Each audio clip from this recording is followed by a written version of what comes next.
입니다. 성전 재건을 시작하다. 하나님께서 이 새벽 우리에게 주시는 말씀은 에스라서 3장 11절 말씀을 합독하겠습니다. 찬양으로 화답하며 여호와께 감사하여 이르되 주는 지극히 선하심으로 그의 인자하심이 이스라엘에게 영원하시도다 하니 모든 백성이 여호와의 성전 기초가 놓임을 보고 여호와를 찬송하며 큰 소리로 절거이 부르며 아멘. 에스라서는 주전 459년부터 444년 정도에서 기록되었습니다. 기록자는 에스라고 기록 대상은 이스라엘 백성입니다. 핵심 키워드는 기환과 헌신입니다. 내용은 1, 2차 포로기한을 통하여 헌신한 이야기가 나옵니다. 1장부터 6장까지는 1차 포로기한인데요.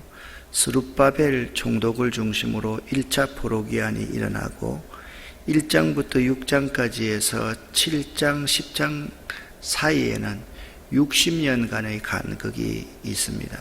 2차 포로기한은 에스라, 제사장 겸 학사 에스라를 통해서 2차 포로기한이 일어나고 3차 포로기한은 느헤미야에 의해서 이제 3차 포로기한이 되는 것이죠.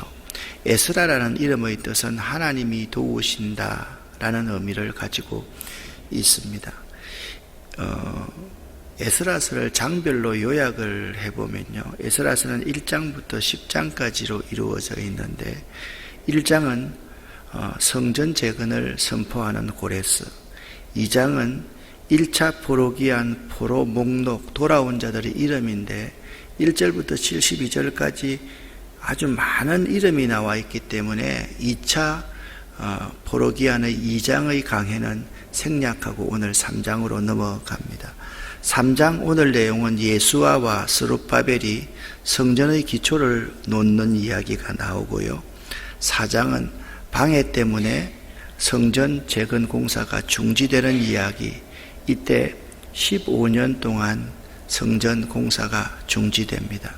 5장은 이 성전이 재건이 중지되자 어깨를 축 늘어뜨리고 있는 이스라엘 백성들을 선지자 학개와 선지자 스가랴가 격려하는 이야기가 나오는 거고요.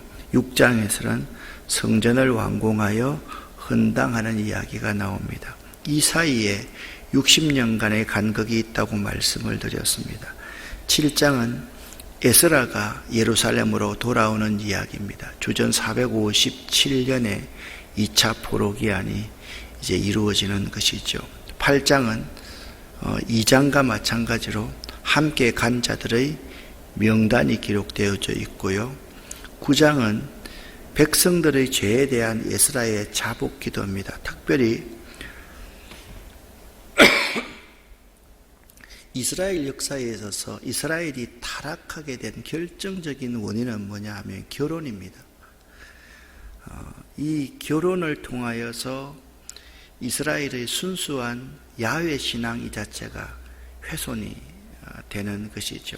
그래서 백성의 죄 가운데 왕들이 자꾸 나라를 확장하기 위해서 이방에 있는 사람들을 첩으로 맞아들이는 이러한 일들이 백성들에까지 그대로 미쳐서 이 이방 결혼에 대한 에스라의 자복 기도가 나와 있고요.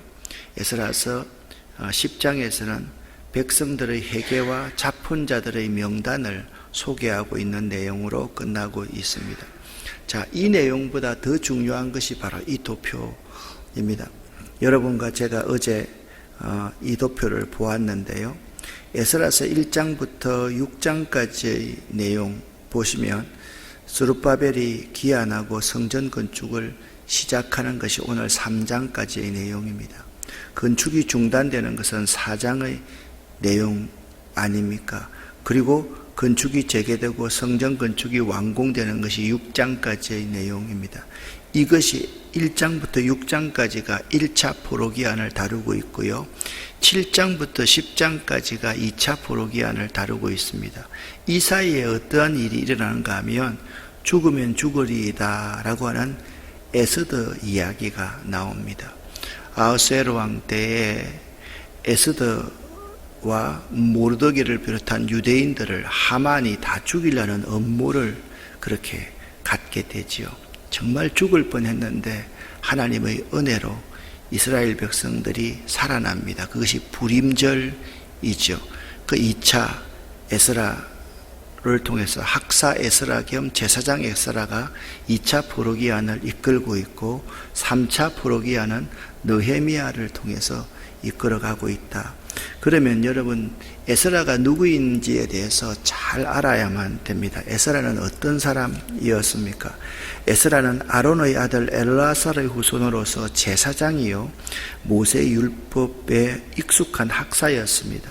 그는 아닥사스다 왕 제7년 BC 458년에 2차 귀환자들을 인솔하여서 예루살렘에 돌아와서 백성들의 신앙과 생활 개혁을 주도한 인물이었습니다.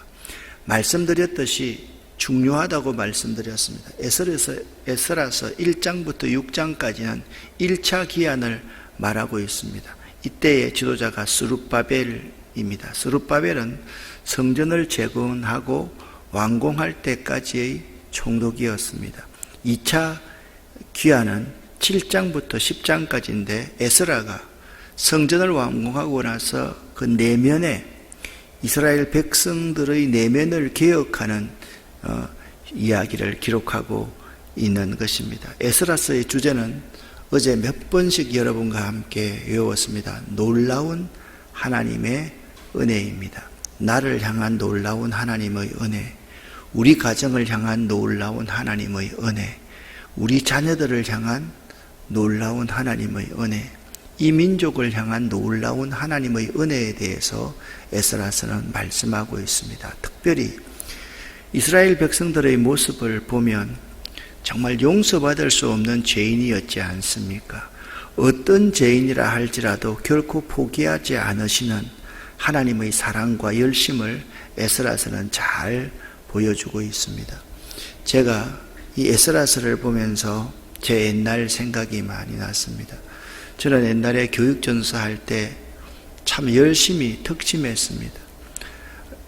이전에 우리 교회 설교하러 오셨던 이제 원로 목사님 이동준 목사님도 그런 말씀 하셨지만 그때만 하더라도 아이들이 가출하는 일이 참 많았습니다. 그러면 저는 개나리 보침 싸가지고 가출하는 애들 일일이 찾아서 제가 데려오곤 했습니다. 아이들 때문에 수없이 파출소, 경찰서 참 많이 갔더랬습니다. 참 열심히 참 특심했는데 그 아이들이 이제 전부 다 50이 다 넘어가지고 이렇게 있는 모습을 보면 참 세월이 빠르다라는 생각이 듭니다. 그런데 그때 그 아이들 가운데서 나쁜 짓을 한 아이들도 물론 있습니다. 그런데 하나님께서 그 아이들을 만지셔서 온전한 가정을 이루게 하고 교회의 집사로서 교회의 권사로서 이렇게 회복해서 살아가는 모습을 지금도 보면 참 감격스럽다라는 생각을 할 때가 있습니다. 우리 자녀들 가운데서 참 어긋나고 또 잘못된 길로 가는 자녀들이 제 목회 경험에도 참 많습니다. 부모가 상상하지 못하는 그러한 일들을 자녀가 저지르게 되고 처음에는 아연실색에서 정말 움직이지도 못하는 부모들이 그 아이의 그 현상을 인정하고, 그러니까 가장 중요한 게 그 아이가 나쁜 길로 갔을 때 그 현실을 인정하고 받아들여야 되거든요. 그걸 받아들이지 못하면 분노해서 그 아이와 대화하지 않고 그 아이를 그 깊은 수렁에서 빼낼 수가 없는 일 아니겠어요? 그걸 인정하면서 기도하면 그때 그 나쁜 길로 갔던 아이들이 지금 온전한 가정생활을 하고 있는 모습을 보면 참 하나님은 어떤 죄인이라 할지라도 결코 포기하지 않으시는 사랑과 열심이 있으신 분이다라는 사실을 알게 됩니다. 예레미야는 유대인의 멸망을 예언했습니다. 그 예레미야의 예언이 정확하게 성취되는 것이죠.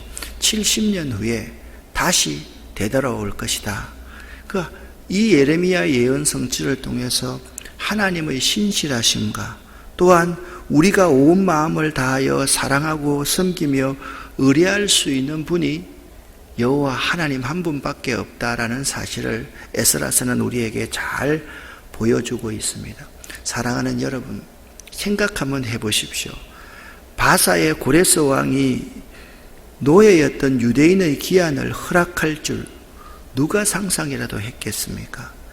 우리들이 힘쓰고 예수도 할 수 없는 일을 하나님께서는 하나님 당신의 때에 당신의 주권대로 역사하시고 섭리하심을 우리는 분명히 알아야만 합니다.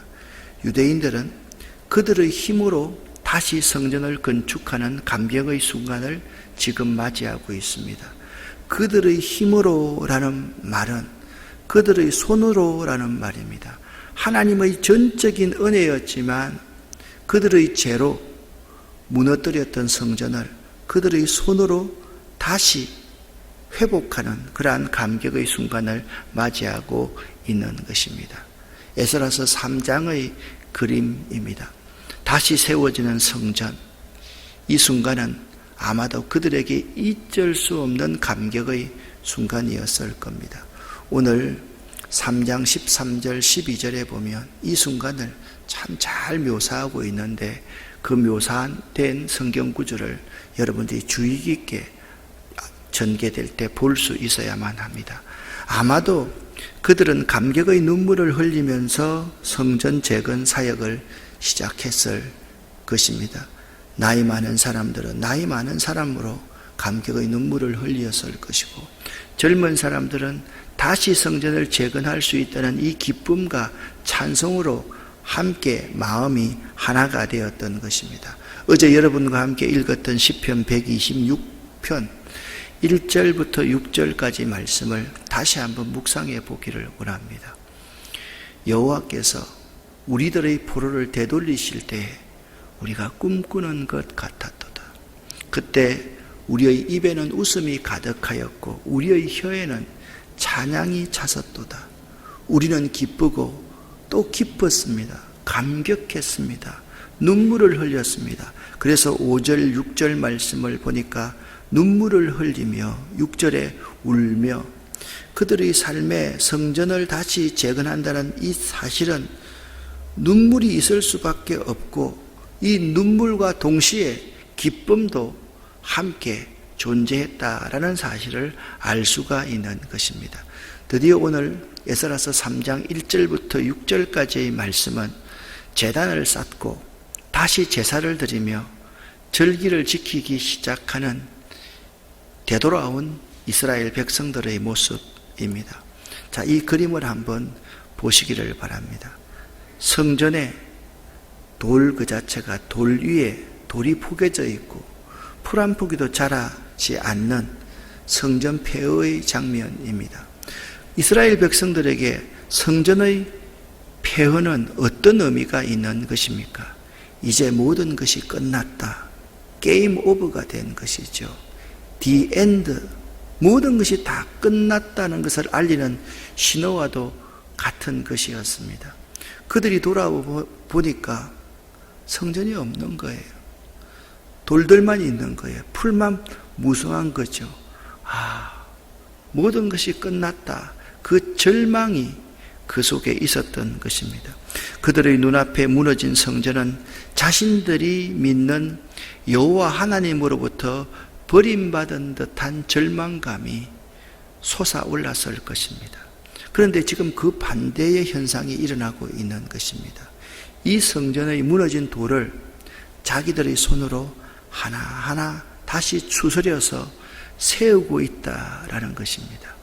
소망이, 희망이 소생하는 순간, 그 순간이 오늘 에스라서 3장의 이야기이다라는 것을 알아야만 됩니다.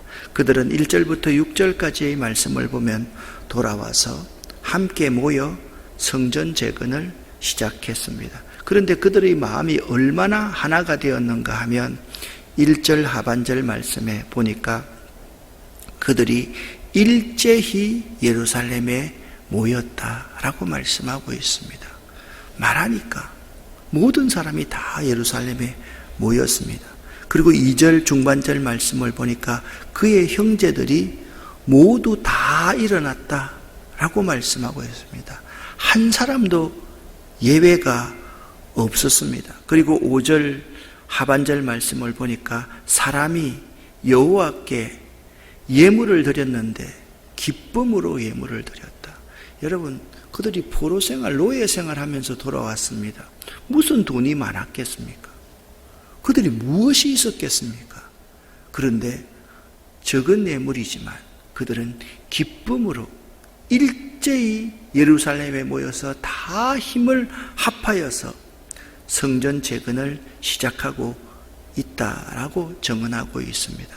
오늘 에스라서 3장 1절부터 6절까지의 이 본문은 그들의 마음 자세가 어떠했는지를 잘 보여주고 있습니다. 돌아온 백성들은 회복되는 제단을 바라보면서 다시 드려지는 제사의 향기를 맡으면서 다시 지켜지는 은혜의 절기를 지키면서 그리고 다시 기초가 놓여지고 있는 임재의 성전을 바라보면서 예배가 회복되어지는 감격의 시대, 그 시대를 새롭게 맞이하고 있고 감격의 시대를 시작하고 있는 것입니다. 지금 우리들에게도 이러한 회복이 절실히 필요한 때입니다. 제가 어릴 때만 하더라도 주일날 물건을 사러 간다? 주일날 일을 한다? 주일날 가게를 연다? 이건 있을 수도 없는 일이었죠.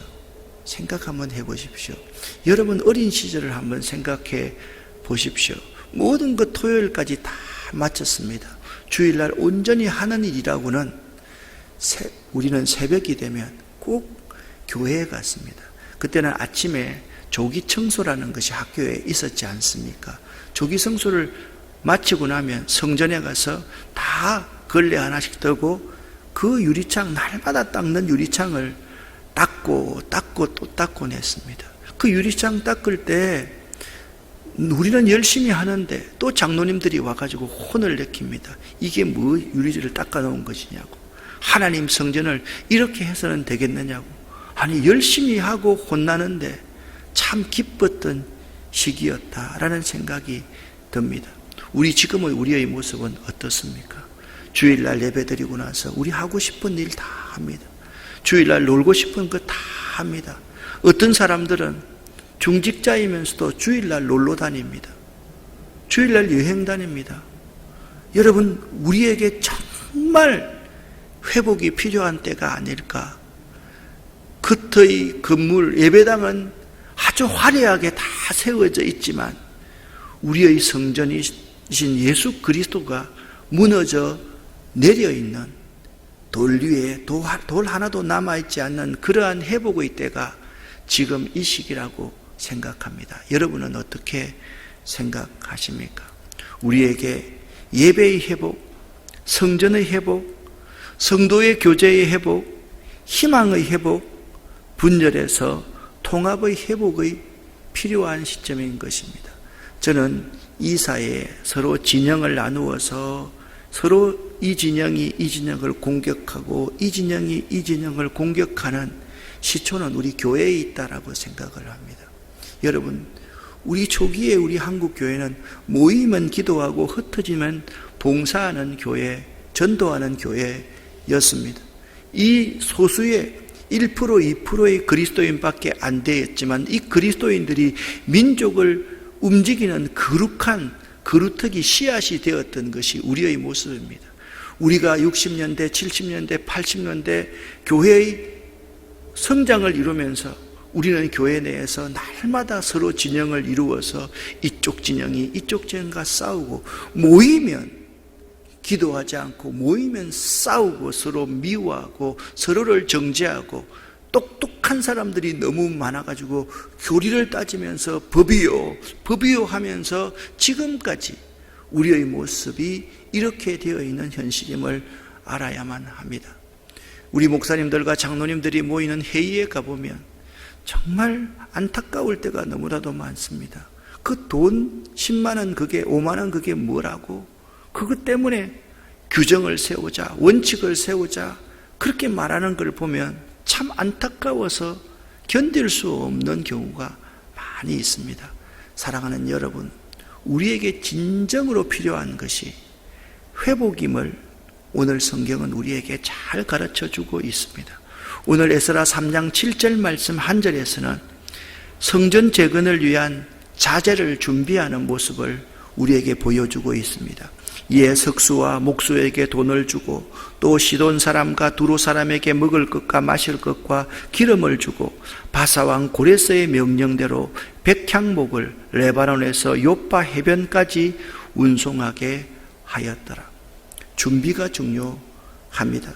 나무가 클수록 그 뿌리가 깊듯이 모든 위대한 성과는 장구한 기간 동안의 준비가 필요합니다. 하나님은 항상 우리들을 도울 준비가 되어 있으신 분이십니다. 당장 어떠한 아이디어, 어떠한 생각이 대번에 큰 성과를 가져오는 것이 아닙니다. 우리들에게 필요한 것은 성실한 준비, 오랜 세월 장구한 준비가 필요한 것입니다. 성실하게 먼저 준비하는 자를 이길 사람이 아무도 없다라고 저는 확신합니다. 이것이 능력인 것입니다. 시편 37편 3절 말씀을 여러분과 제가 함께 읽어보겠습니다. 여호와를 의뢰하고 선을 행하라. 땅에 머무는 동안 그의 성실을 먹을거리로 삼을지어다. 아멘. 시편 37편은 여호와만 의뢰하고 의지하라라고 말씀하고 여호와에게서만 기쁨을 찾아라라고 말씀하시면서 땅에 머무는 동안 하나님의 성실하심을 삼시세끼 먹거리를 먹듯이 그렇게 할지어다 라고 말씀하고 있는 것입니다. 성실하게 그들은 준비했습니다. 성실하게 오랜 기간 동안 준비하는 것보다 더 왕도는 없다는 사실을 알아야만 합니다. 이제 8절부터 13절까지 그들은 성전의 토대를 놓기 시작합니다. 그런데 그 당시 예루살렘에는 성전은 없었고 기초공사도 이루어지지 않는 황량한 벌판이었습니다. 그런데 그들이 모여서 그 황량한 벌판에서 대속제일, 나팔절, 초막절 행사를 위한 기초 작업을 하였던 것입니다. 먼저 지도자들이 하나님께 모여서 번제로 자신을 정결케 합니다. 예배가 먼저 회복되어야 성전 재건의 의미가 있습니다. 성전을 건축하고 나서 예배가 저절로 회복될 거라고 생각해서는 안 됩니다. 이 순서를 잊지 말아야만 합니다. 많은 지도자들과 많은 사람들이 예배를 먼저 회복시키지 않고 성전을 크게 화려하게 지어 놓으면 그 속에서 예배가 저절로 회복될 거라고 생각을 합니다. 순서가 바뀌어도 한참 잘못되었습니다. 예배가 회복되고 하나님을 사랑하는 마음이 회복되고 하나님 앞에 감격스러운 눈물이 회복될 때 성전 재건의 의미가 있다는 사실을 알아야만 합니다. 8절부터 13절까지의 말씀에 쭉 성전 건축의 토대를 놓고 있는 장면을 우리에게 말씀하고 있습니다. 10절부터 한 절 한 절 여러분에게 읽어드리겠습니다. 건축자가 여호와의 성전의 기초를 놓을 때 제사장들은 예복을 입고 나팔을 들고 아삽 자손 레위 사람들은 재금을 들고 서서 이스라엘 왕 다윗의 규례대로 여호와를 찬송하기 시작했습니다. 찬양으로 화답하며 여호와께 감사하며 그들은 고백하기 시작합니다. 주는 지극히 선하심으로 그의 인자하심이 이스라엘에게 영원하시도다 하니 모든 백성이 여호와의 성전의 기초가 놓임을 보고 여호와를 찬송하며 큰 소리로 절거이 불었다라고 말씀하고 있습니다. 모든 백성이 절거이 큰 소리로 하나님을 찬양하기 시작했습니다. 그러자 제사장들과 레위 사람들과 나이 많은 족장들이 무너지기 전에 첫 성전을 보았으므로 이제 성전의 기초가 놓임을 보고 그들이 대성통곡하며 울기 시작했습니다. 그런데 그 처음 성전을 보지 못한 여러 사람들은 기쁨으로 크게 함성을 질렀는데 그 두 세대의 소리가 서로 섞여서 분간하지 못할 정도가 되었다라고 말씀하고 있습니다. 백성이 크게 외치는 소리가 멀리 들이므로 절거이 부르는 소리와 통곡하는 소리를 백성들이 분간하지 못하였다라고 말씀하고 있습니다. 이처럼 같은 성전의 기초를 보았지만 예전에 성전을 보고 자란 세대와 그렇지 못한 세대의 반응은 다를 수밖에 없었습니다. 우리들의 현재의 삶도 마찬가지입니다. 신구 세대의 조화가 절절히 필요한 때입니다.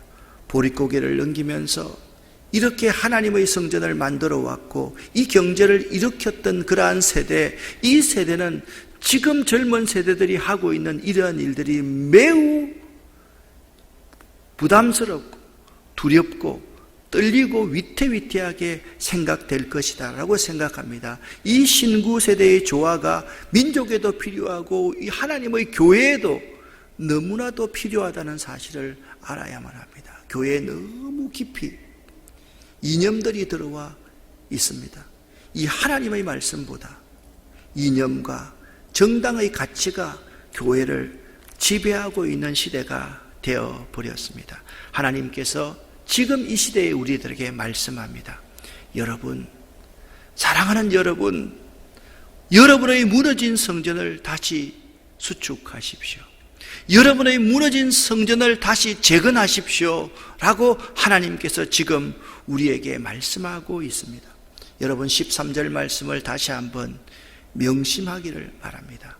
나이 많은 족장들은 첫 성전을 보았으므로 이제 이 성전의 기초가 놓임을 보고 대성통곡하였다라고 말씀하고 있습니다.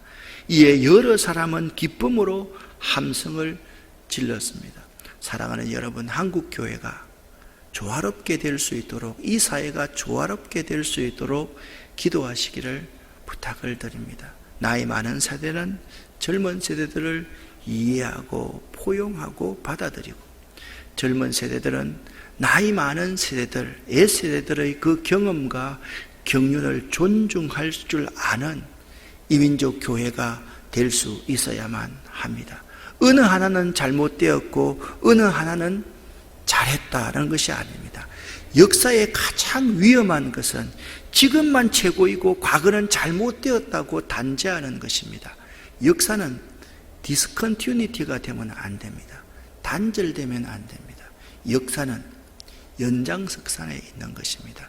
과거의 잘못을 딛고 오늘 현재에 자꾸 새롭게 개혁해 나가는 것이 역사가 되어야 되지, 지금만 온전한 역사라고 생각하는 것은 아주 위험한 생각이라는 것을 오늘 에스라 3장을 통해서 배울 수 있기를 바랍니다. 기도하겠습니다. 살아계신 아버지 하나님, 이 성전의 재건축이 이제 이루어짐을 보고 제사장들과 레위인들과 나이 많은 세대가 대성통곡하는 모습을 저희들이 봅니다. 우리 한국교회와 이 사회가 이제 신구 세대들이 잘 조화될 수 있기를 원합니다. 서로가 서로를 이해하고 품고 아래에 서서 서로를 존중할 수 있는 마음, 그러한 마음을 우리 그리스도인들부터 허락하여 주시옵소서. 오늘 새벽에 기도하는 우리 모두에게 하나님 은혜를 베풀어 주시옵소서. 예수 그리스도 이름으로 축복하옵고 간절히 기도 올립니다. 아멘.